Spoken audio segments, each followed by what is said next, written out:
Welcome, guys, to How the Frack We Got Here, a show that takes the news and events of the week and try to make sense out of it all. I'm your host, the most Will Buchanan, and on this show, we simply are all about the facts. There are plenty of news stations out there that simply want to do anything short but inform you.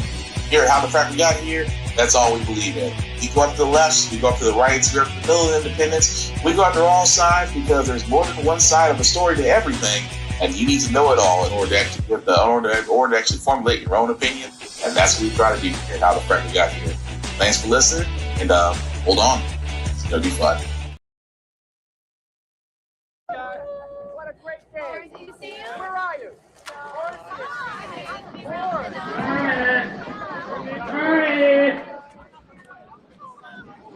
Bernie, baby, movie. Get off your asses. Party time. Should have been out there sailing with us today, Bernie. The sun was fabulous. The wind was fabulous. We had a great time. Oh, hi, guys. Love you, darling. Just love you. You know, you could use a little sun. I'm going out again tomorrow if you want to go. Lie on the deck. Catch those rays. Don't worry. I'll help myself. He's dead. That's the idea, is it? Cheers. Hey, Bernie.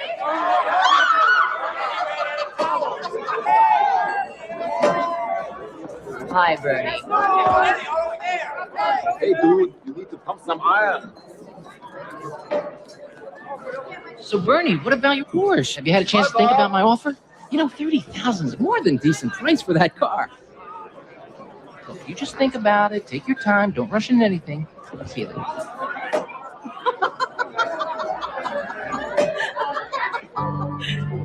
Excuse me. Harvey, you promised me a review on the front page of the Sunday Times book section. I know, Alice, but he won't bend on it. He says there's no interest in the subject. No interest in the subject. What's the book about? Whether Sherlock Holmes and Dr. Watson were secretly married. Eyes, nose, and breath. How much, A little though? tuck here, a little sand there, a little lift Do there. I need that much? These people, where did all these people come from? Floating party. Happens every weekend. Like a drink? No. Yeah, I'd love some champagne, thanks. Hey, Bernie, what a radical party. Gotta move your workout till late tomorrow afternoon, B.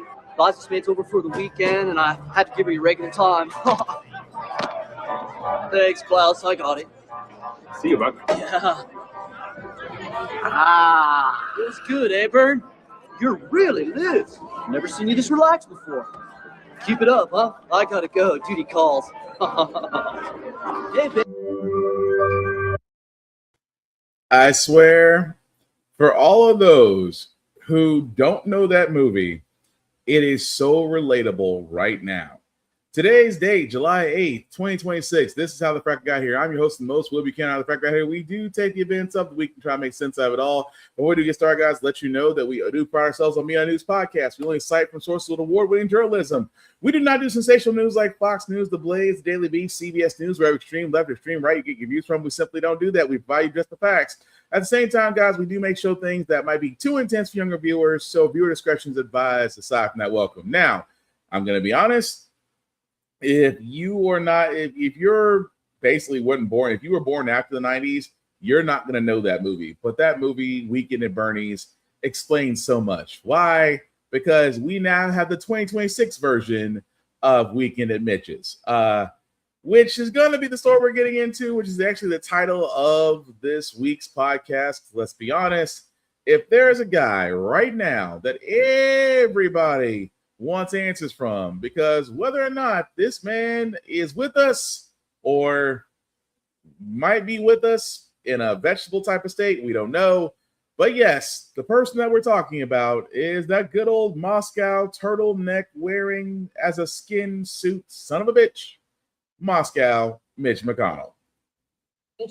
About Senator Mitch McConnell's health condition more than 3 weeks after a medical emergency sent him to the hospital.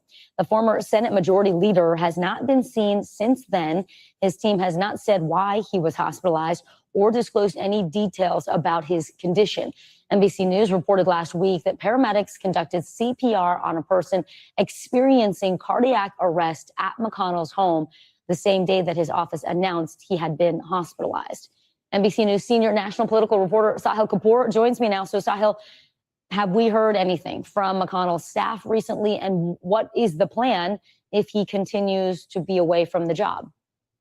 Vicky, we have heard from his office, but they aren't saying much. The latest update from his spokesman came 5 days ago, confirming that Senator McConnell is still in the hospital, saying he appreciates the outpouring of support he's receiving. And, quote, the senator continues to improve and is working closely with his staff on Kentucky and Senate matters while the Senate is out of session. This came 1 day after we reported on that police scanner audio that showed paramedics carried out CPR on someone at McConnell's address facing cardiac arrest while unconscious.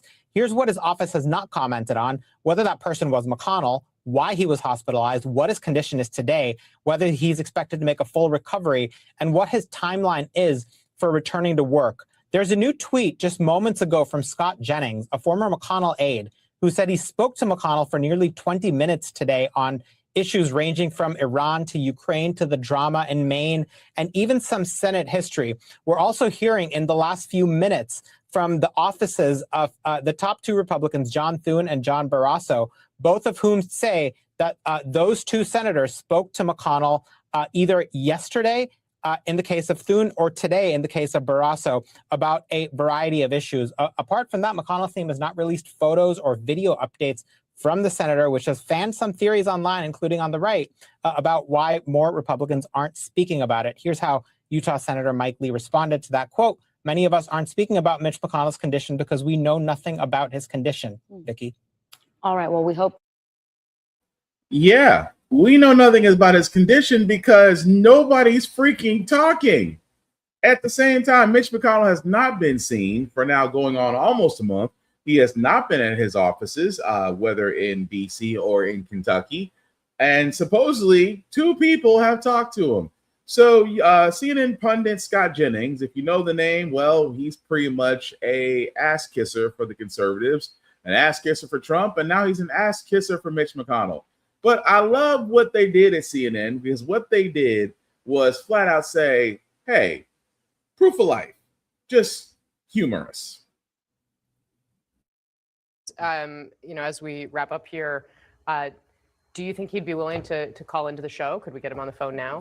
I wasn't really expecting him to call this morning, to be honest. So when the phone rang and I was able to talk to him, I was frankly pretty grateful. I mean, as I said, I've known him since I was a teenager. If it hadn't been for Mitch McConnell and the McConnell Center at the University of Louisville, I would never have been able to go to college. He's been my mentor and he changed the trajectory of my life. So, when things happen to him and happen to people in your life that you really care about, you just sort of naturally feel extremely worried. So when I heard his voice today and he was clearly keeping up with stuff, that made me happy to hear from him, because like everybody else, I've been, somewhat in the dark about it. But to hear him talking and to know that he's also talking to the Senate leadership, it made me pretty happy. So let's stop right there. All she asked you was, hey, could you get him on the phone for us for proof of life? This man went on a diatribe of, well, he was such a great person and he's had such a profound impact on my life. And I'm going to be honest, I don't know where I would be without Turtle Moscow Mitch. All she asked you was, could you call him and we can verify? Because again, when it comes to Mitch McConnell, who again hasn't been seen or heard from for almost going on a month, possibly hospitalized, possibly might be a vegetable, if you do believe, of course, David Parkman, they have a source that says Mitch McConnell's brain dead. Laura Loomer, if you believe that mean girl from the conservatives, also said that Mitch McConnell might be brain dead. Here's the one thing I'm just going to point out, and correct me if I'm wrong on this. Mitch McConnell's wife, former Secretary of Transportation, she traveled to China. She's currently in China right now. Now, I know for a lot of y'all are wondering, well, why would the wife of a senator, just all of a sudden, a senator who had a fall, who had a cardiac event, went in the hospital, and now this woman, like 3 days ago, decided to take a flight halfway across the world to China, while your husband is in the hospital? let's kind of be honest a little bit here. There's only two reasons why she would fly the coop back to China. One of them is, and I hate to say it, your husband might be a vegetable. He might be brain dead. Unfortunately, when it comes to heart attacks and things of that nature, and there's deprivation of oxygen to the brain, McCall might be a vegetable. Body's still going on, but medically speaking, he's brain dead. Now, again, we cannot confirm or deny if he is, but the way they're treating it is the same way we talked about Weekend at Bernie's. That Mitch McConnell started to become the what's that guy from Harry Potter that everybody loves? The name that they will not say. Crap! The name is escaping me right now. Dang, I cannot think of that guy's name. The boy who lived has come to die. Anyway, the person, but they're trying to treat it like him. Like if you say Mitch McConnell's name, it's like, don't say his name. No, because he is, unfortunately, still a senator and who actually carries votes. Now, here's the crazy part about this entire thing with Mitch McConnell, outside of the fact his wife is dipped. Two people supposedly heard from him. If you believe those two people, the Republican majority leaders have heard from him. Nobody in public can confirm or deny outside of that they talked to this man. At the same time, here's the other problem. Even Governor Beshear has sat there and said, can we get a wellness check on this guy? Because, again, he is 80 plus years old.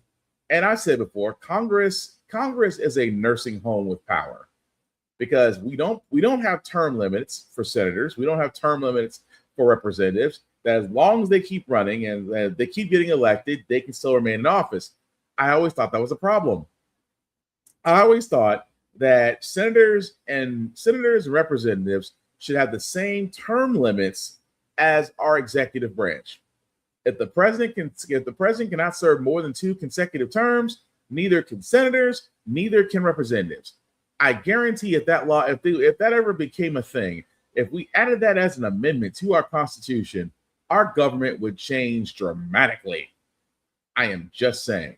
But getting back to Moscow Mitch for a second, because again, like I said, why would your wife fly off to China unless you are just not no longer with us brain-wise? But here's the other thing the Republicans are doing, because keep in mind, if Mitch McConnell is incapacitated or he's basically been removed from our plane of existence. Basically, he's been moved on from our plane of existence. If he is, Republicans have a problem that in Kentucky. Now, keep in mind, in Kentucky, the governor doesn't have power as far as appointing a replacement. What usually happens in Kentucky, if a senator is compromised or can no longer run, it opens a special election. Now, here's the thing about that special election. That special election has to happen within the next 3 weeks. Which means that if you're paying attention, by the end of July, if this election hasn't occurred, then by the state's rules, that Mitch McConnell could technically be the senator until the midterms, which is in November. Kind of messed up for a vegetable. If he is a vegetable, he might be, he might not. But in the event that he is, and in the event he gets to July and there is no special election, then on ballot, he can remain on as senator until the midterms, which is something Republicans would love to have, because that means that's a vote that cannot be used against them. Now, you remember Thomas Massey? Thomas Massey was a Republican that stood up to Trump. He was one of the guys that, was very staunch about releasing the Epstein files, was very staunch about, Trump owning up to his word. And because he turned against the golden calf, they decided to out him in the primary, spent a whole bunch of money to get him out of the primary. But with that being said, if a special election was called within the next 3 weeks, Thomas Massey could run again. He could run again under a special election. And let's be honest, he's still a very popular conservative person. I mean, he's conservative, but at least he was a conservative that didn't mind standing up to his own party. That's the thing about it. And this is why Democrats are saying Republicans are holding the ball. Because if McConnell is not well, then at the same time, they're basically hiding it. I mean, like I said before, he hasn't been seen in his office for almost a month. He supposedly spoke to people over the phone, but no public appearances whatsoever. I am just saying, like I said before, he may or may not be a vegetable, although we all know he's getting hospital care. But I'm just saying, if your wife jetted off to China, you are either you're alive, but the lights are on, but nobody's home, or you're pretty much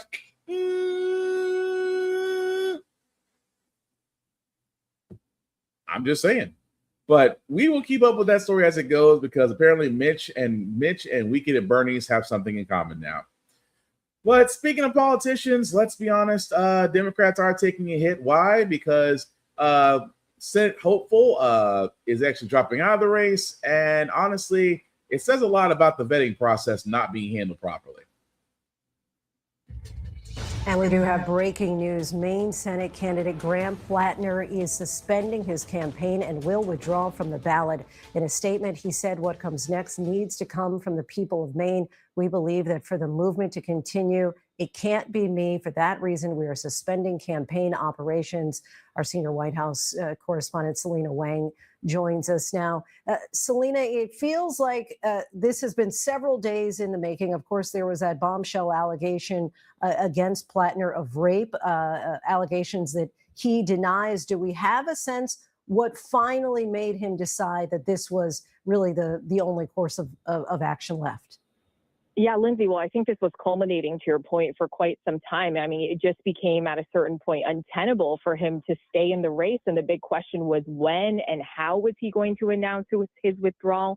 So we're finally getting this via a video message. And what he said in the video, that what comes next needs to come from the people of Maine. He continued to say that we believe that for the movement to continue, it can't be me. For that reason, we are suspending campaign operations. Earlier in the video, he also said that he learned about this through press inquiries with no time to truly respond, no time for investigations before a, quote, corporate media system and the political establishment got to act as judge, jury, and executioner. Accusations are supposed to be the beginning of things, not the end. So clearly he is still defiant.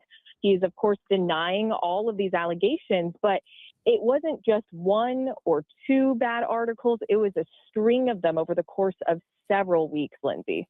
And we know that there had been a lot of controversy really swirling around him, even in the weeks prior to this most recent allegation.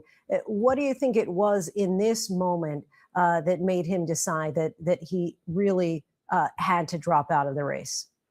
Yeah, well, I mean, first of all, he had so many endorsers, key members of Congress who all came out and said he needs to leave. The first articles that we saw, there were allegations of toxic behavior, extramarital relations with women. But then the latest allegations were more serious, of sexual assault allegations.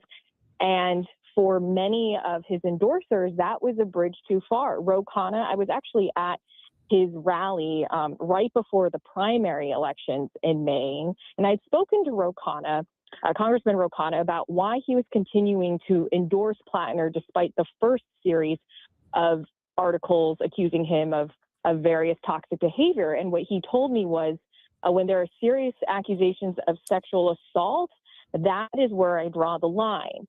And the big question when I was speaking to Democrats in Maine was, is this it? Is there more to come? Clearly there was more to come, and it was a bridge too far.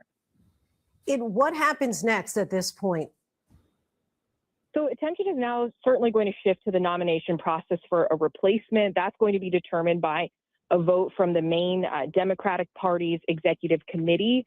But whoever is chosen, it's going to be a challenge for them. They're going to have a much shorter timeline to try and oust Susan Collins, a Republican senator who is a well-known lawmaker, who is going to be someone tough to beat. She is a longtime lawmaker from Maine.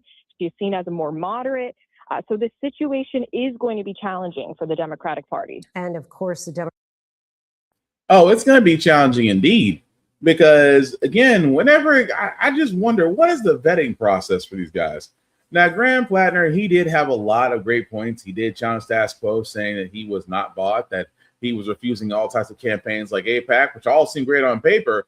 But the man did have one too many scandals. And let's also be honest, when you have one too many scandals and you are trying to, be the maverick, I guess you can call it, folks pay attention to that, especially when it comes to allegations of sexual assault and rape. And again, if he's my whole thing was, if you were really that innocent, you wouldn't drop out the race, which tells me that there might be something there. But again, Plattner's out. There is a Democratic vacuum in Maine because, again, Democrats are trying to win back the Senate. As we have said before, these midterms, Democrats have one goal. I would like to think, if I was a part of the consulting group, I would say Democrats have one goal, 2/3 of Congress. And right now, Republicans do hold a slim majority in the Senate. They hold a slim majority in the House of Representatives. Now, could that change in November? Hopefully so. But at the same time, it doesn't help if your candidates can't pass the sniff test because, they might have got their hands caught in the cookie jar one time too many. But I digress. But moving right along, I had to cover this as well because, again, we are talking about candidates and this pendeja. And I say this pendeja, Marsha Blackburn. Now, if you are in Tennessee, you know who Marsha Blackburn is. If you are a Republican, 9 times out of 10, you know who Senator Marsha Blackburn is. She is probably the most useless senator to this side of Lindsey Graham. But with that being said, this woman has meticulously avoided debates, avoided speaking to Tennesseans, avoided all the above. And yet somehow this pendeja still gets elected. She was asked by local channel WSMV why she won't participate in a debate before the election. We really shouldn't be surprised by this answer. To hear side-by-side discourse with the candidates for governor in the primary election and in the fall election with the Democratic nominee. Yeah, and with the Republicans, we have had lots of forums across the state, and where all 3 of us have been on stage. And that's a good thing because people have been able to see us on stage, then they've been able to hear from us. Plus, we have had a very aggressive grassroots campaign, a lot of door knocking, a lot of phone calls, direct contact with voters, and they know that we are focused on what we do for Tennessee. They know that people in Tennessee are, what they've told us is that jobs, the economy, higher wages, and cost of living, that's kind of that top bucket of issues. Second is public safety. And third is education for our children. Well, a forum is not the same thing as a debate, though. A debate has a moderator or a number of questioners, and all the candidates have a limited amount of time to say what the answer to the question is, and then, see how you respond side by side. Why won't you do that in the primary? We have been talking to Tennesseans every single day, and we have done plenty of these forums across the state. And that's the problem. The problem is with this pendeja, and yes, I know what a pendeja is, and she is definitely that. I would love to call her the C word, but again, YouTube. Marsha Blackburn believes that a forum is a debate. It's not. A forum is nothing more than an echo chamber. It is a group of people that are simply passing on their ideas, and nobody is arguing, and nobody is debating, and there's not an exchange of ideas. There's not. A forum is like the kindergarten version of Kumbaya for politicians. There's no threat. There's no, oh God, I may actually have to do some thinking. I may actually have to do some politicking. The reason why Marsha Blackburn does not want to debate, ladies and gentlemen, and she says this whole thing of, we've done plenty of forums. A forum, as the journalist said, a forum is not a debate. A forum is nothing more than just people sitting around shooting the breeze over a certain topic, while a debate means that you basically have to stand up, produce your arguments, and defend them. Marsha Blackburn has nothing to defend. And I know for a lot of people, like, you just don't, a lot of people sit there and say, you just don't like Marsha Blackburn. I do not. Because for her to be a representative, and don't get me wrong, I call Tennessee a progressively backward state all the time. Even though born and raised here, there are some great things about Tennessee, but there are some messed up things about Tennessee, and it all should be on the table. But I won't say women. That's wrong. But people like her will sit there and whitewash it, because keep in mind, she wants to build an ICE-like task force here in Tennessee. She wants to have more data centers. One that we're currently fighting that might be less than a mile away from a Nashville Zoo. Where, again, for all those that don't know, data centers do affect the environments they're around. Do you really want that around animals? Just saying. She has voted against Obamacare. She has voted against the Affordable Care Act. She has voted against the Violence Against Women Act, because it included Native American, LGBTQ, and trans people in the bill. She voted against it. And she talks about, and again, the way she talks tells you volumes, because every Republican says this. Well, we talked to many of my constituents. They are, jobs, cost of living, education, and safety. Republicans all repeat that. It's like, what is that? The general thesis that you guys have whenever you get asked questions? That tells you off the bat. And Marsha Blackburn is like Ted Cruz. She's barely in the state. Every time you see her, she's hopping on a plane to go somewhere else. And again, Marsha Blackburn, I will say it before because it needs to be said again, she does not debate, because Jerry Green, also a governor, a person running for governor of our state, wants to debate. There are other Republican candidates that would love to debate her. But here's the thing about Marsha Blackburn. She's learned from Diaper Dawn. And what has she learned? She has learned that, hey, as long as I don't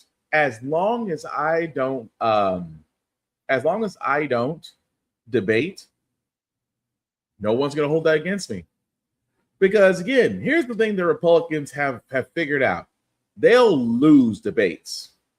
But they'll win amongst idiots if they play their cards right.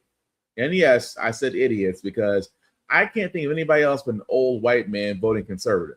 If you're a black person voting conservative, in my opinion, you're voting against your own interest. If you're a woman voting conservative, in my opinion, you're voting against your own interest. So I'm sorry if that insults you, but it's true that the GOP is not for you. Will never be for you.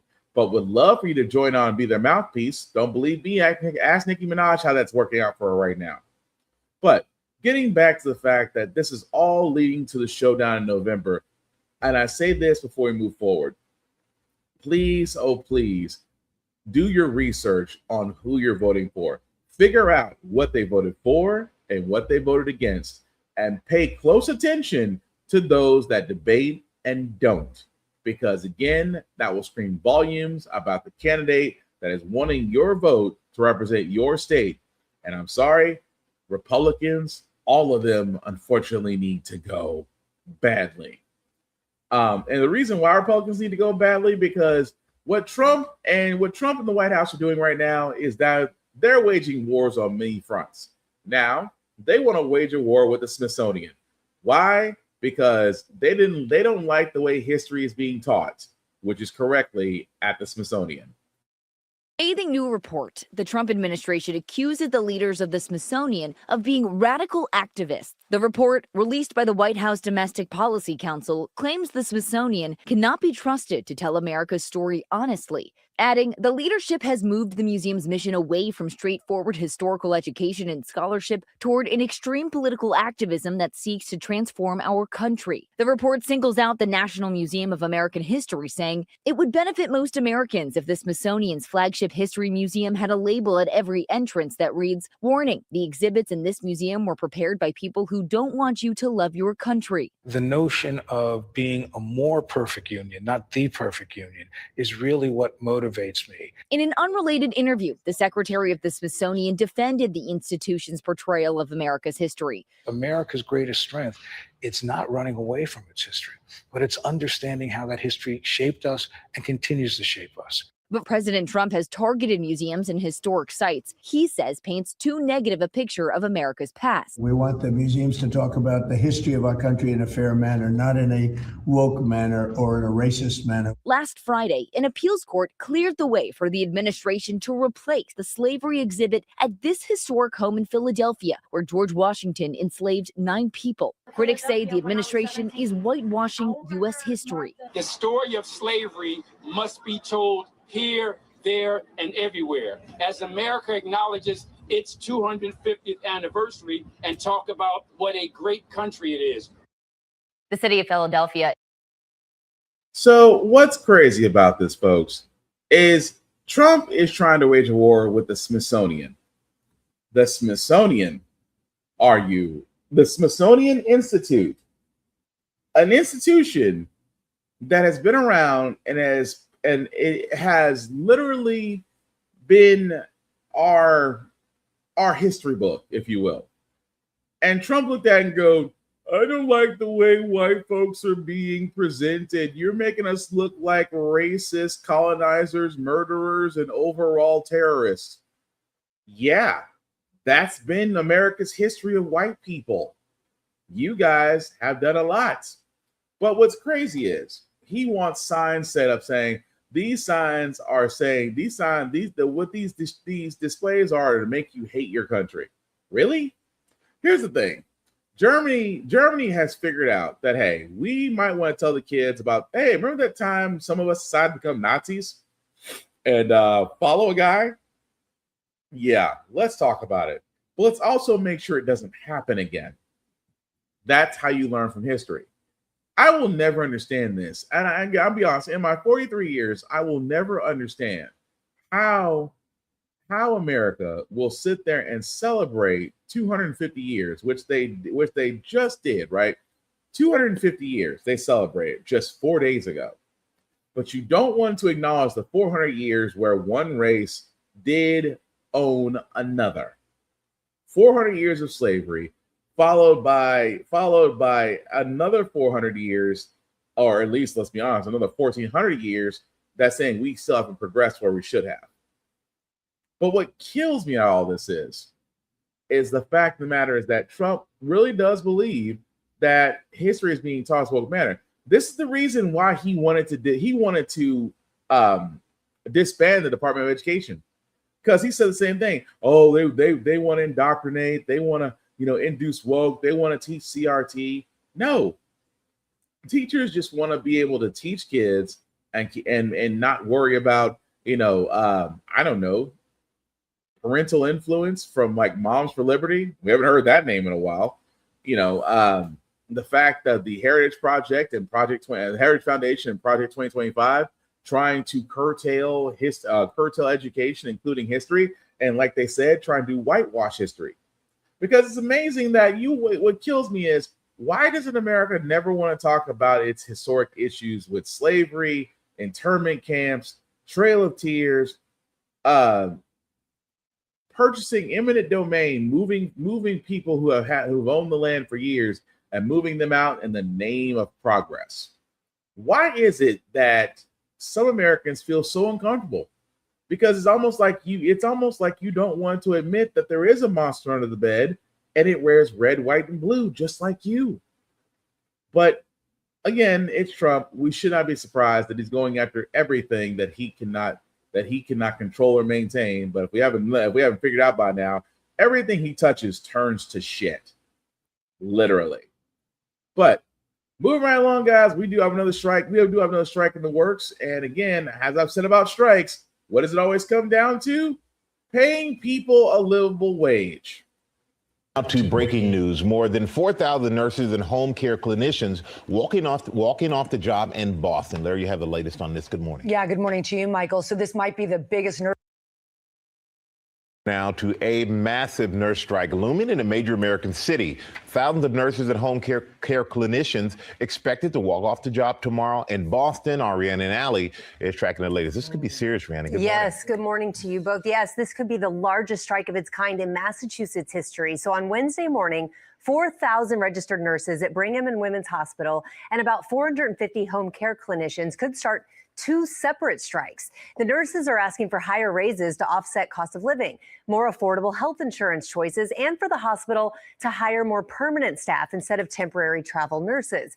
The Union for the Nurses blames Brigham and Women's Hospital for failing to come to an agreement in the nearly 24 bargaining table discussions. Now, Brigham and Women's Hospital says the nurses are already among the highest compensated in the market, and they currently receive annual 5% wage increases, and that the hospital's proposal ensures every nurse receives increases while also preserving competitive health benefits, retirement support, paid time off, shift differential payments, and professional development opportunities. Now, the hospital says it does take seriously the union's decision to strike. They are fully prepared to continue providing high-quality patient care throughout a work stoppage. Politicians are urging the groups to return to the table, saying a strike and a lockout of this scale would cause serious disruption. And again, they have been to the table more than 24 times. So. And yet, how many times have we sat there and said, these folks, these companies ran by corporations will always play Russian roulette. And I'm sorry, with the fact that we have a shortage of nurses, with the fact that some hospitals are not staffed well enough with nurses to run to where patient care is affected. And in Boston, of all places, do you really want to test that with that union of nurses? See, this is the thing I'm getting at, folks. Healthcare is a for-profit system. That's always been the problem. I will always say that. But you can have all the doctors you want. I will say this off the bat because I know it's for a fact. You can't run a hospital without nurses. You can maybe lose 1 or 2 doctors. The hospital's fine. You lose a bunch of nurses at a hospital. Watch how fast that hospital scrambles to try to find staffing. And no disrespect to travel nurses, no disrespect, because those travel nurses do go into places. I mean, they get paid. They depending on what they do. I understand some of them get very, very well compensated. I understand that. No disrespect, no shade, respect. But the thing is, with nurses, I will say this off the bat: it's one of those jobs that don't have a slow day. You are dealing with not only staff of doctors and technicians, things of that nature. You are dealing with the human condition. You are dealing with folks. You're dealing with a massive area of patients that could be stable to not stable, to mental, to schizophrenic, to having bowel problems. I am just saying, although I am not a nurse myself, but at the same time, I see what nurses go through. Pay them properly, because again, Boston, or I should say Brigham Young, Brigham, which is the company there, Brigham and Women's Hospital and Mass General Brigham. I don't think you guys want to find out what happens when all nurses strike, because we're prepared. You might be prepared to pay travel nurses for a bit, but travel nurses, from my understanding, come with a premium. And again, what's more important? The fact that you have nurses who are very well taking care of your patients, or the fact that you yourself may be out of a job because you blew the budget on travel nurses because you thought that was a good idea. I am just going to say with the track record, when it comes to strikes, the other side usually wins. And I mean by the other side, I mean those that actually do go on strike, not the corporations. Because again, I am not saying that all it takes is just to pay people, but it's honestly that freaking simple. And at the end of the day, you're still going to wind up paying them more because it's going to hurt you in the long run. Which again, if you just paid them what they were worth in the first place, you wouldn't have this problem. But like I said, we'll see. Also, the fact that we did actually see an Air Force major decide to call for the president and the Department of and the Secretary of Defense, Pete Hegseth, to be stepped down. And the coolest part is this guy did it while in uniform. Vice president must be impeached, convicted, and removed. Yes!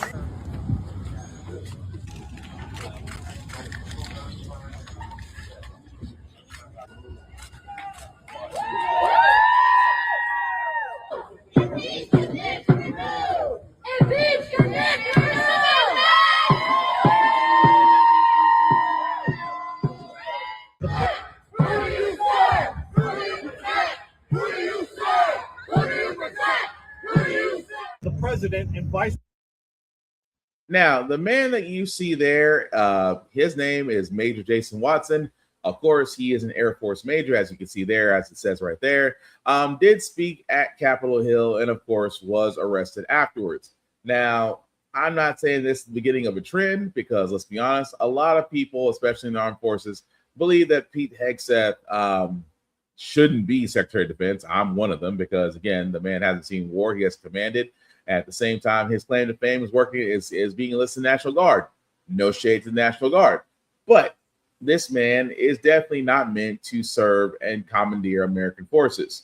That being said, shout out to that major. Of course, we know he will keep up with that as far as his story and what they will do from there, because I'm pretty sure Trump and Hegseth had something to say about it. So the next couple of stories, guys, are going to be on the more graphic sensitive side. So before I do get started, trigger warnings, because for a lot of people this is shocking, but for Black people this is starting to become Tuesday for us. I'll start in Memphis because, again, Memphis did actually have National Guard deployment still there, thanks to Trump saying that Memphis is an unsafe town. That being said, on July 4th weekend, there was a shooting which led to a loss of life. That was actually engagement with the National Guard.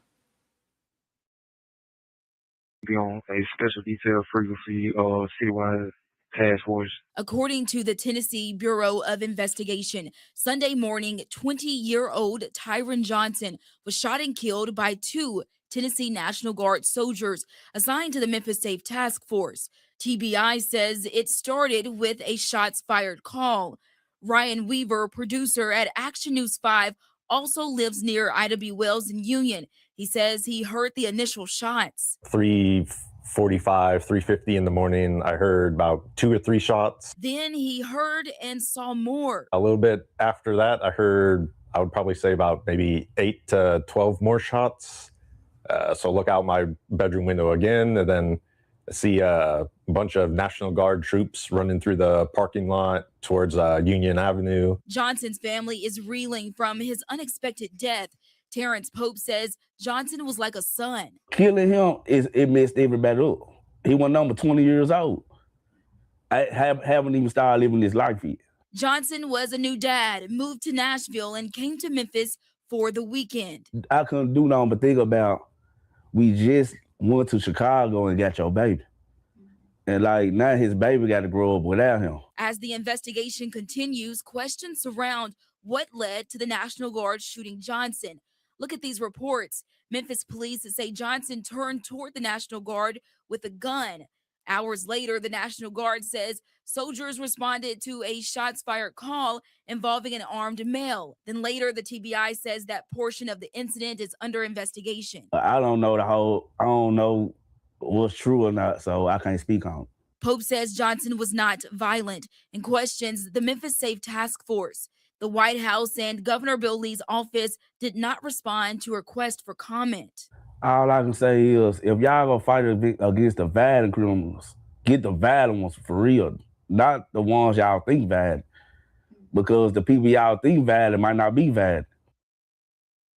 And the problem is when you basically, and we said this really at the beginning of this, when Trump was instituting, he had taken over DC and put in National Guard there, then Chicago, then California, and of course Memphis, because he believes these are terrible cities.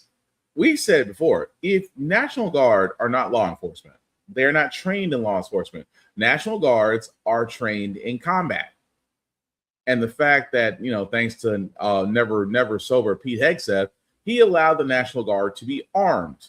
So I'm not saying, again, the story is developing, and we're trying to figure out why the National Guard did shoot to terminate.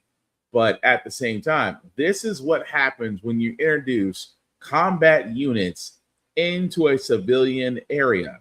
They're going to only respond to how they've been trained, because they weren't there to de-escalate. They are there to respond.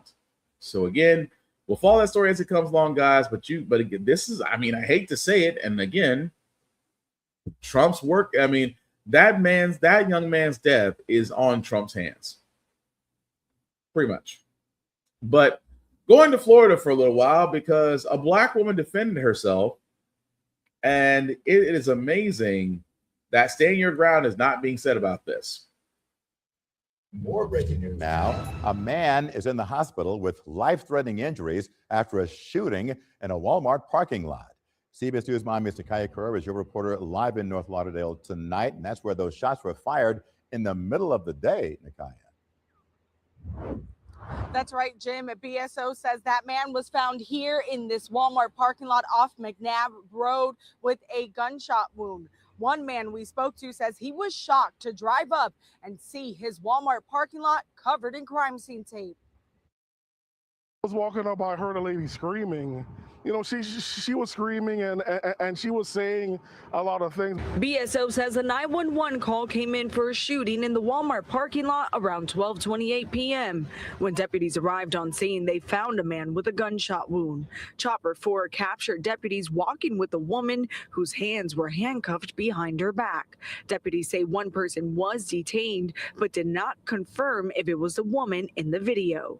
A customer who arrived after the shooting told us what he heard from an employee inside of the store. He told me, oh, there was this gentleman approached her and he kept making advances at her. And she kept saying, look, I'm not interested. Back up, look, I'm not interested. And I guess she got scared. And he said that when she got scared, she took out a gun and she shot him.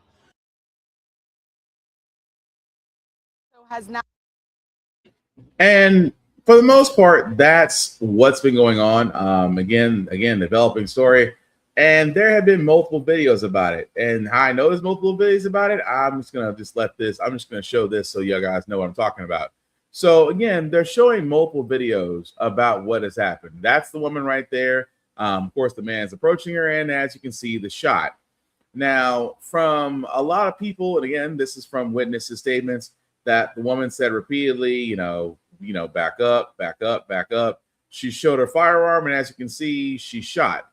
Now, I will say this because, again, this is in Florida, Broward County, I believe. So, of course, in Florida, the stand your ground laws are in effect there. So I will say this because in this day and age, I don't blame Black people for arming up because you don't know who in the blue is coming towards you. I know for a lot of people, they're going to sit there and say, oh, but Will, but did she really have to shoot? As a Black woman in a predominantly racist state, yeah. I mean, if she gave, and I'm going to be honest, if she gave enough warnings, because again, I can still carry. I can still carry. I hope I never have to use it, but I do give warnings too. But I also don't put myself in situations where I feel like because I do have a firearm that I can impose my will on people. That's not how it works. So again, with the woman there, it sounded like she was giving warnings. The guy didn't care and kept moving forward. She pulled out a gun and she asserted herself. Now, of course, with the stand your ground law in Florida, we've seen how it works because it apparently worked for George Zimmerman. So we'll see how it works for this woman as that story develops. But a lot of people are sitting there saying, it's amazing. All the lawyers came out and said, all the lawyers on social media, that's not self-defense. If a person is coming to you, you give them plenty of warning and you feel like your life is threatened, that sounds like self-defense to me. But like I said, it's a developing story. We'll definitely catch that as it comes along. That being said, this one's going to hurt my heart a little bit just because Nolan Wells, if you've never heard this story, this is going to be the first year of it. It is a trigger warning for parents and Black people alike. So you have been warned, but we do need to tell this man's story. Mississippi have located a body they believe likely belongs to a teen missing since the 4th of July. 18-year-old Nolan Wells was last seen on Horn Island Saturday. The barrier island is a popular vacation spot. The local sheriff's office says Wells was there with friends for the holiday when he was reported missing. ABC's Alex Perez is following this case for us. And Alex, great to see you. What's the latest with this?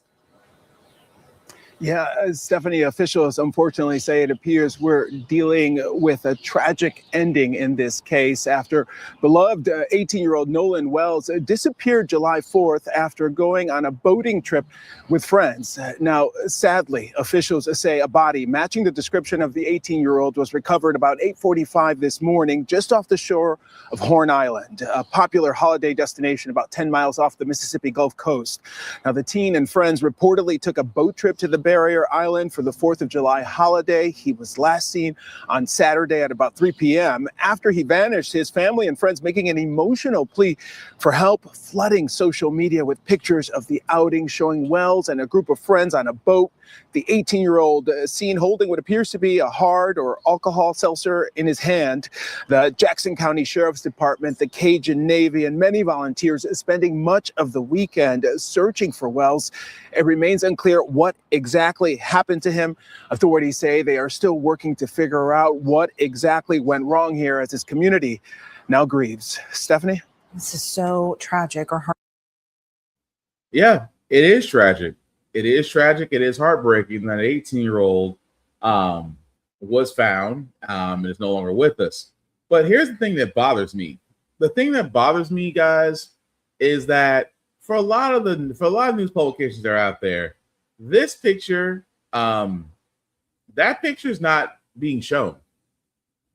That bothers me. And I say why that bothers me, guys, is because that is the picture of him with his friends. And I'm not going to apologize what I'm about to say next, because he is the only black kid among white friends on a boat, more than likely drinking.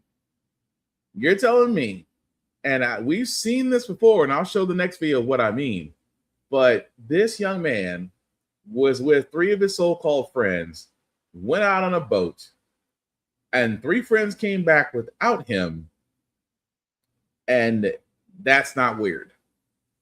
Like, why isn't that? And again, why aren't these other guys being questioned? Why are these other guys being brought up? Because again, 3. I mean, and I'm not trying to be racist or prejudiced. This is more self-preservation. Why? Because as a black person, and as a father, I remember a long time ago, my parents sat there and said, if you are the only black person in a group of white folks, you don't go with them. Now, as a kid, that messed with me a little bit. Why can't go with my friends? I can't go here, I can't go there. I'm the only black person. My parents sat there and looked at me and said, hell no, you can't go. No way, no how, you can't go. And as a kid, kids don't understand, because kids just want to go hang out with their friends. As a kid, I didn't understand. But now as a grown man with kids of my own, I freaking get it, because it's a safety issue. Because I've said it before, and I've said it, and I've witnessed it. It's almost as if you're at an office party with white people and you're the only black person. And I've said this before too. If you're at an office party and there's alcohol and white people are drinking, you better stay freaking sober. You better have your own way home. You better have a way of getting out if you need to, because self-preservation. Because this happened in Mississippi. Mississippi is a graveyard of black people and stories. This young man lost his life. 3 of his white friends came back home. Some of his white friends have parents who are judges and in law enforcement. Those same 3 white kids, their socials are now deactivated. Those very same 3 white kids are all back home with their families. The one black kid that went with them came up missing, and now all these questions. Self-preservation.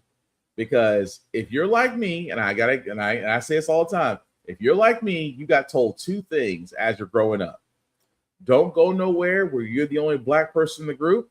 And if a bunch of you who are black people, you've all heard this before. A group of black people have always heard this before.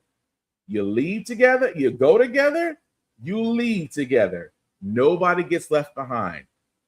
That is not just something that parents do say. That is safety. There is safety in numbers, because when I tell you the truth, for the simple fact of the matter, it's one of those things where as parents, again, I'm a parent now, but again, as I got older, I understood. I got understood that, yeah, it might seem fun to go out. And then people are going to say, well, that sounds incredibly prejudiced and racist. I said, no, it's self-preservation. Because you cannot, they might seem all fun. They might seem all this. But if you're the only one in a group of them, if your sense of awareness is not heightened, you could be a victim. And again, I'm not saying that these three friends may or may not allegedly may know, but I'm just saying for these three white boys to be lawyered up and to not be speaking and their socials are turned off, that looks mighty freaking suspect. That's all I'm saying. But the reason why that story reminds me of something, because it reminds me of a black woman that did a sleepover with her white friends, and by next morning, she was no longer with us. Forsyth County house party is drawing a lot of interest here and across the country. Many, including her friends, are not convinced this was an accident. Jose Barrera is a witness who used his position with the county to get the police report. He was fired for doing that. The report shows that he told detectives the woman fell to her death. Channel 2's Mike Pachenik reports from Forsyth County. He also got the report and exclusive video from the party. Happy birthday to you. A source gave us this video of an adult slumber party last November in Forsyth County. One of the attendees was mother of 5, Tamala Hosford. Another video shows her talking to what appears to be a very drunk partygoer. The next morning, have y'all checked to see if she's breathing? A 911 call about a disturbing discovery. She's not moving one bit. She's not breathing. The man making that call was the homeowner's boyfriend, Jose Barrera, seen in this video at the party. We first told you last week about how Forsyth County fired Barrera after they say he misused his position as a probation officer to access incident reports about Hosford's death during an active investigation. Here's what he told dispatchers. I'm noticing a small right cut on her right rib. She's not bleeding whatsoever. I don't know if this cut truly was self-inflicted. Even though a death certificate someone provided to us claims her death was accidental and after a fall from a balcony that caused multiple blunt force trauma, do you believe somebody murdered her? I do believe that her life was taken from her, yes. Best friend Michelle Graves says a family-hired medical examiner found extensive injuries all over her body. But it's impossible to get the injuries that she had from one fall. According to a copy of the incident report we got a hold of, witnesses told detectives all of the females in the house were drinking heavily. That Tamala arrived with a bottle of tequila and that she was very social and kept engaging in conversation when everyone else was trying to go to sleep. I'm just trying to find out what happened to my friend. Channel 2's Mike. I'm just saying, and that story of that person was almost 7 years ago. 7 years ago, Tamala Horsford, a woman that spent the night with all her white friends, and she was the only woman that died the next day. How? And I said it before and I say it again. It's stories like that is the reason why, is the absolute reason why I keep saying you have to be aware. You have to be aware of your situations and the people you're with. Because again, if you are the only person of color in a group of white folks, again, make sure that you have everything covered. You don't drink alcohol, and you definitely got exits. As we now, and now Nolan Wells is going to be another story of another lost soul in a state where it might as well be a black man's graveyard. But we will cover that story as it comes along, because trust me, I'm pretty sure those 3 white boys and Fox News will try to defend them in some way. At the same time, they will try to character assassinate that young man, because again, he's not here to defend himself. But speaking of people that are defending themselves, Carmelo Anthony, because that was also an injustice. His new attorney group is filing an appeal saying that he was denied his constitutional rights, and he was. And at the same time, that very same new attorney group is asking the judge be removed from the case. I am all for that. Again, Carmelo Anthony was the young man who defended himself against someone else with a knife at a track meet. And also at the same time, for a lot of people that don't remember, the prosecution removed all black people from the jury. So Carmelo Anthony was convicted by an all-white jury in Texas. During that first initial case, he was sentenced 35. He was going to be sentenced 35 years. They are appealing because, again, the evidence was there that was not presented. May get presented in the next case, but we will see. But at the same time, oh yeah, that young man was definitely railroaded, and hopefully he will get a new trial because he did defend himself. That being said, guys, the last thing we'll get to before we get to our feel good news subject, guys, is, well, you ever seen a rail work? How can I put this ever so nicely? Because it is the 4th. It was the 4th 4 days ago. I don't believe in the 4th because, let's be honest, the 4th of July, there were still slaves. So if you celebrate the 4th of July, good on you. If it was, for me, it was another day. It was another day off to grill and hang out with family and friends. That being said, this conductor in Chattanooga, why my state of Tennessee? Why my state of Tennessee? I don't freaking know. But he decided to let his feelings be known as far as the 4th. But I'll let him tell it. To the very, very few Americans in here, happy Independence Day. To the rest of you, welcome to the greatest country on the face of the planet. And if you disagree, you can leave.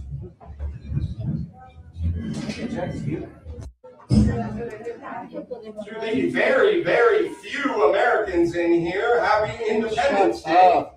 To the rest of you, welcome to the greatest country on the face of the planet. And if you disagree, you can leave.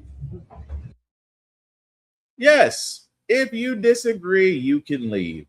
Imagine you being a railroad train conductor in Chattanooga, and you decided on the 4th of July to sit there and say, hey, for all those that were not, all these non-Americans, you can leave, but for everybody else, welcome to the greatest state in all the United States, America, baby. You can dang near hear the redneck in his voice. However, that man was fired, as he should be, because telling non-Americans you can leave is the most un-American thing you can do. It is crazy where this man decided to sit there and say to the very, very few Americans in here, happy America, happy Independence Day. To the rest of you, welcome to the greatest country on the face of the planet. And if you disagree, you can leave. It is amazing to me that someone like that can sit there and say something. And like I said before, social media, unfortunately, has allowed a lot of people to be emboldened. I will say that. It has allowed a lot of people to be emboldened. But America is a nation of immigrants. The only people that have been here that don't need to go anywhere are Native Americans. Outside of that, everybody else, you either came willingly or unwillingly, depending on your ancestors. But the fact of the matter is, this guy felt so inclined to sit there and treat America like, hey, love it or leave it or get the F out, not realizing that America was built off immigrants. That it was people of color that had the greatest inventions. It was immigrants that built roadways and actually helped with construction in other areas. It's immigrants that literally helped keep the farmers' fields alive, as well as the service industry alive, as well as other various things. Doing the jobs you don't want to do, taking care of things that you don't want to take care of, and getting paid menial wages at that. But you want to sit there and tell everybody else, if you don't like it, you can leave. Let me tell you something for all white folks. If every person of color did leave, if every person of color, every person you consider a non-American, every person you consider a non-American, if they did leave this country, this place would be burning in 2 weeks. You don't want that. I mean, it's just like the U.S. soccer team. The U.S. soccer team was a team of immigrants, and you can tell it's a team of immigrants because because Diaper Don didn't even tweet about them that much because the face that they had were not the same face he would love to see. That's the national in him coming out. But I'm not surprised I don't feel bad about the guy losing his job. I don't feel bad the fact that he just made a lot of people who are just visiting the state uncomfortable. At the same time, if you feel that strongly, there's some nationalism places you can go to. I'm sure JD Vance would love to have you if he's not already having a couch. But that being said, we are going to move on to our feel good segment because usually how the Frack got here, we do cover a lot of things that are doom and gloom. Sometimes makes you lose faith in humanity, but hey, it's Wednesday, tomorrow's Thursday. We'll leave you guys out some good vibrations, and hopefully we'll do just that with Mayor Mamdani giving a July 4th speech that honestly needs to be heard a lot more. Good morning, my fellow Americans. Season after season, year after year, the tides have come in and out of New York Harbor. Long before the name New York had ever been spoken, Lenape dugouts crossed these currents. It was on these waters that tall masts crested the horizon, captained by explorers like Verrazano and Hudson, after whom we've named our bridges and rivers. And ever since, ships full of travelers weary from long journeys have passed through the Narrows, the winds of the Atlantic at their backs. When those passengers lifted their heads to glimpse what lies just beyond the waves, what did they see? They saw land, lush and teeming with life. They saw men waiting at the docks to take them into bondage. They saw tenements rife with squalor. They saw industry rumbling with activity, steam and smoke rising, a city on the move. They saw a towering monument to freedom, her torch glowing worldwide welcome. They saw New York City. They saw America. Tomorrow, our nation marks 250 years since we declared our independence. 250 years of a grand experiment in self-governance, an experiment so audacious that some in 1776 doubted it would last more than a few years, let alone a quarter of a millennium. From Lexington to Los Angeles, Selma to Seneca Falls, Morrisania to Midwood, Americans will come together for a day, just as we do each year. Families will gather around the grill. Fireworks will fill the night sky. This will be no ordinary day of celebration. 250 years presents a rare opportunity for more than 340 million people to turn together, both towards one another and towards ourselves, to take measure of who we are as a nation. When we look at America, what do we see?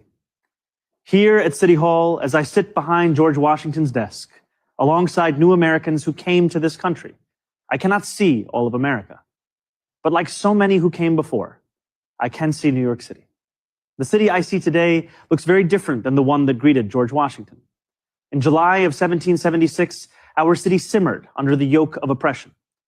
The British had imposed a colonial rule so repressive that 250 years ago, 80 miles south, a small group of newspaper editors, farmers, and soldiers signed their names on a document declaring truths that feel self-evident now, but were revolutionary then, establishing the ideals our nation still strives to fulfill. The British did not take it well. War broke out, and that August, as the largest battle of the Revolutionary War unfolded in Brooklyn, batteries on Governor's Island took aim at British ships anchored just offshore. We were outgunned, we were outmanned, and we were soundly defeated. After only a few months, it appeared our fledgling attempt at democracy was on the precipice of collapse. But that night, with the moon overhead, thousands of our soldiers silently climbed into ferries and flat-bottom boats and escaped to Manhattan. The Continental Army survived to fight another day. Independence may have been declared in Philadelphia, but it was rescued in New York City. George Washington was the last to leave Brooklyn. As he waited at the river's edge, the sun beginning its rise, he would have looked out over New York City's waters and seen what so many have seen in the 250 years since, an opportunity to begin anew. Those opportunities, like everything in New York City, are not given. They are won. In 1838, 11 years after New York outlawed slavery, a recently emancipated black man by the name of James Weeks sought to begin anew as well, and to help hundreds of others do the same. He bought property in Brooklyn, won himself the right to vote, and sold lots to others newly freed.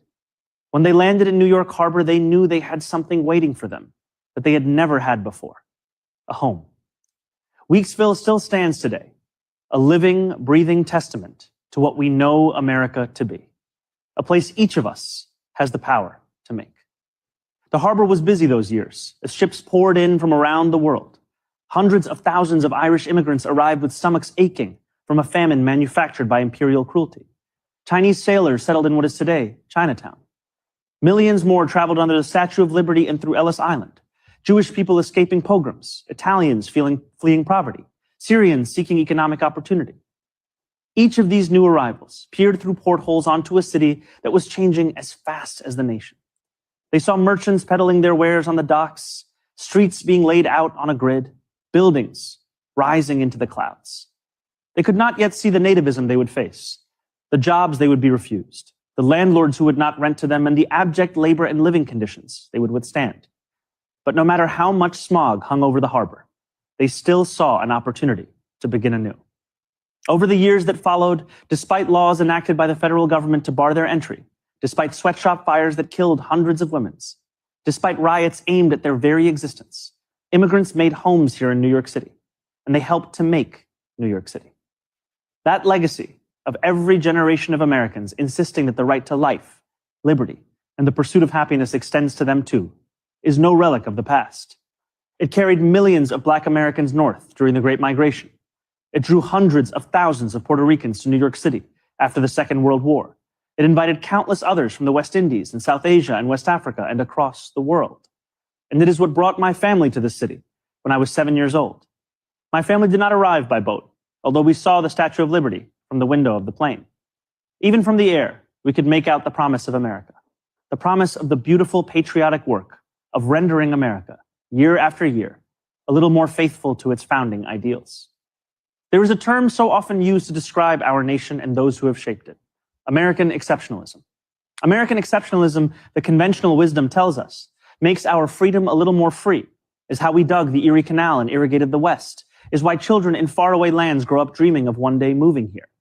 And yet the irony is that the story of America has so often been written by those who were told by others with power and influence and wealth that they were anything but exceptional. For generation after generation, we have been told that when the world has sent its people to our shores, it has not sent its best.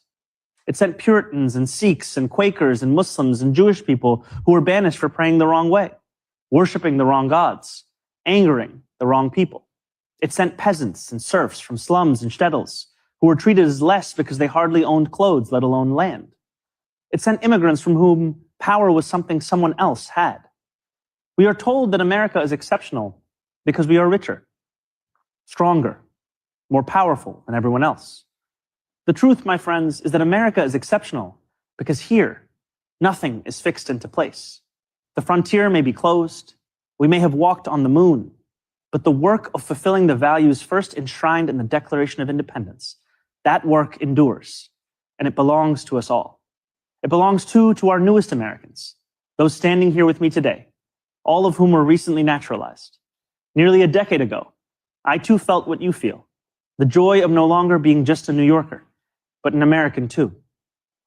You each hold a special power, the power to determine what America means. The powerful have always known their answer. America, in their view, is an arena of supremacy, where only a select few are allowed freedom, where not all are created equal. America, if you ask them, becomes less the more people it welcomes. America, they will tell you, belongs only to those with the right accent or the right shade of skin. The rest of us, they insist, should be grateful for merely being allowed to visit. How small they are, how weak, how unoriginal. At every moment in our past, those who led through exclusion and isolation have tried to win power and enrich themselves by turning us against one another. Division is the oldest trick in politics and the cheapest. But time and again, including 250 years ago, those forces of division have been vanquished by the forces of progress. As Thomas Paine once wrote, "This new world hath been the asylum for the persecuted lovers of civil and religious liberty. Hither have they fled." And yet today, too many of our leaders do not believe in a vision of this nation as an asylum for the persecuted, but rather as one that persecutes those seeking asylum. As we mark 250 years, what do we see? We see a city of contradictions within a nation of contradictions. We see the wealthiest country in the history of the world, one where children go to sleep hungry while the world's first trillionaire hungers for more. We see monopolies that dominate every industry and oligarchs who buy elections. We see masked agents terrorizing our streets, eating food cooked by our undocumented neighbors before spiriting them away in unmarked vans. We see a nation whose immense wealth has been built by those with calloused, dirt-streaked hands, those who toil on factory floors and chisel into stone. And we see a nation that has allowed so much of that wealth to be held instead in the soft hands of a precious few. Yes, we see America in a health insurance industry that exploits the sick, but that is not all we see when we look for America. We see it too in the nurse who works a double shift and then stops on her way home to check on an ailing neighbor. Yes, we see America in corporate landlords for whom negligence is a business model. We see it too in the father who tucks his children into bed beneath a ceiling stained with leaks, who wakes before dawn to go to work and still believes his country can do better by his family. Yes, we see America when we spend our tax dollars on bombs and bailouts, when we sell our elections to the highest bidder. Yet we see it just as clearly in every American who still believes this country belongs to we, the people. We see America each time neighbors link arms with neighbors without asking how long they have lived here or what papers they have, as ICE invades our neighborhoods. We see America each time those young and old stand in the beating rain or the stifling heat to cast their ballots. We see America each time working people demand more, not just for themselves, but for their fellow Americans. There are some who respond to those who ask for more from America with a simple refrain. Love it or leave it, they say. But patriotism has never been about pretending our nation is without flaws. Patriotism is every act of righteous dissent. It is every march led under the heavy sun. It is every protest held a decade before its time. It is precisely because we love this nation that we will not leave it. After all, who loves America more than those who have sacrificed so much to make it free? Today, I think not only of the 4th of July, I think too of the 9th of July. 5 days after the Declaration of Independence was signed, it arrived here in our New York City. Redcoats had disembarked on Staten Island. More than 100 British ships loomed just offshore. Across this city, the Continental Army prepared for an invasion. George Washington commanded his brigades to assemble just a few feet from this building. It was known then as the Commons. Today, we call it City Hall Park. There, within range of British guns, Washington ordered his generals to read the Declaration aloud. And with the world's mightiest empire poised to attack, Washington told the people of New York City what we will celebrate tomorrow, that we had declared our independence, that freedom was within reach. That evening, danger loomed. Conflict was not a question, but a certainty. And yet when those early New Yorkers marched toward the statue of King George III that stood in the Bowling Green, a statue they would melt down into bullets for their young army, they walked in unison, grounded not in the pursuit of plunder, but in ideals that for the first time had a name: America. Those ideals upon which our nation was built, they are strong enough to endure any authoritarian regime, but only if we reach for them. Ours is a nation working each day towards the perfection in which it was conceived, a nation striving each day to better itself. Therein lies the work of America, the striving, the bettering, the reaching towards perfection. What a privilege each of us has to live in a nation that every one of its inhabitants can shape. What a responsibility each of us possesses to prove ourselves worthy of all those who came before. What power each of us holds to bring America ever closer to the greatness so many have seen when they looked upon these shores, the greatness that for 250 years has been America. Thank you. God bless America. God bless New York City. And happy 4th of July. Now, what's amazing is he gave an entire 4th of July speech, not blaming anybody, not making it about himself. I'm just going to be honest. Whenever Mom Donnie talks, you can't help but feel a little bit of hope. Little bit. Just saying. But that's going to do this podcast, guys. Thank you all for liking, for watching, for letting people know this is live. I certainly appreciate that. Shameless plugging before we do get out of here, guys. Shout out to APR TV. Why? Because our show, How the Frack Got Here, can be seen on APR TV. It's an app that's on the Roku channel as well as Amazon Fire. You can definitely check out other shows as well as ours on there. You will definitely not be disappointed on Always Press Record or APR TV for short.